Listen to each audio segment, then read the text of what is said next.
નાખું છું, જો તરે છે કે ડૂબે? સરસ. હવે જોજો, જાડું લાકડું નાખું છું, કેવું? જો તરે છે કે ડૂબે? સરસ. હવે જો પથ્થર નાખું છું, પથ્થર. શું થઈ ગયું પથ્થર? એટલે કે બે વજનમાં જે ભારે હોય એ વસ્તુ ડૂબી જાય. અને તરે છે કે ડૂબે? તરે. ચલો હવે આપણે આ પ્લાસ્ટિકનો કપ નાખીએ છીએ, જો તરે છે કે ડૂબે? તરે. સરસ. હવે જોજો આ મોટો ડબ્બો નાખું છું, તરે છે કે ડૂબે છે?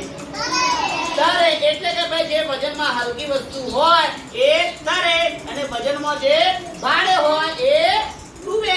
જેવી રીતે કે આ લાકડું ભારે હતું, આ લાકડું દેખાય તમને કેવું દેખાય? પણ જો તળે છે, જોયે તળે. એટલે હોડી શાની બનાવવામાં આવે છે?